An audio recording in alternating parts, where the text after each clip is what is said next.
Hello and welcome back. This is my second video in this series of videos on decision table. If you haven't seen my first video, I would recommend you to go through it to know the basics of decision table.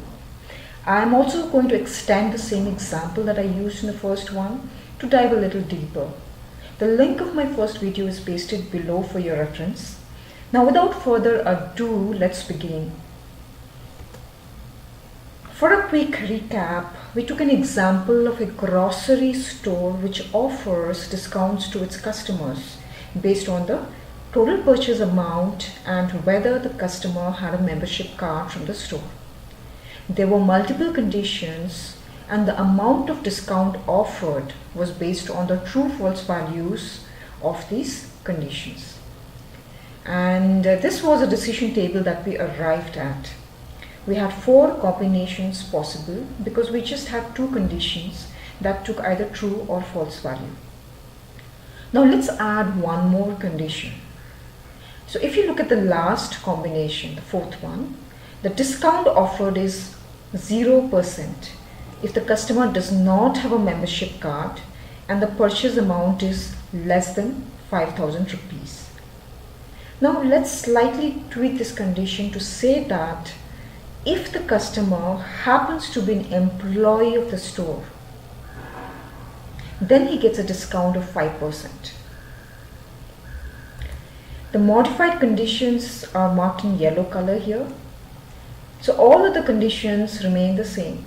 So that is, irrespective of whether the customer is an employee of the store or not, the discount offered is the same in these remaining 3 conditions.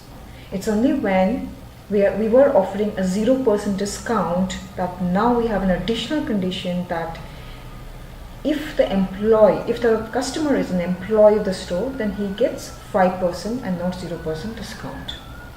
Now let's see how our decision table would look like now. Let's look at column 1, which is read like this. If a customer has a membership card, purchases items worth more than or equal to rupees 5,000, and irrespective of whether the customer is an employee of the store or not, the discount offered is 15%.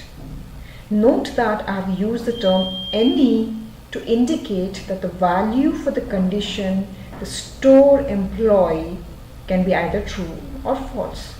So this is my terminology. You might want to use some other term, such as either, to mean the same thing. In any case, ensure that you use a term that reflects the correct meaning and the team understands what you're talking about. Column 2 and column 3 also have this condition for store employee set to any to mean that the same discount rule applies irrespective of whether the customer is a store employee or not. Now let's look at column 4 and column 5.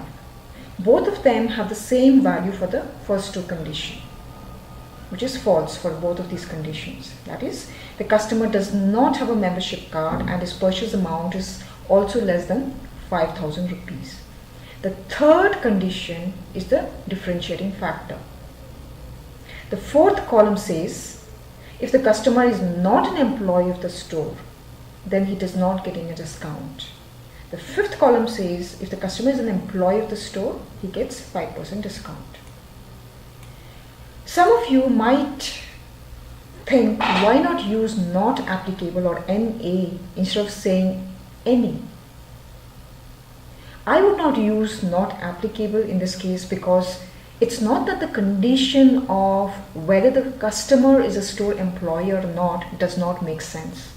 It just means that any value would be fine for this particular condition.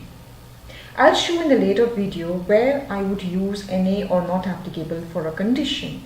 But for now, it is sufficient for you to know that if the condition does not make sense in the presence of other conditions, then I would use not applicable for that particular condition. I hope you liked the video. Please use like button if you did so. Also subscribe to my channel to know more about my forthcoming videos related to modeling requirements. Until then, bye bye.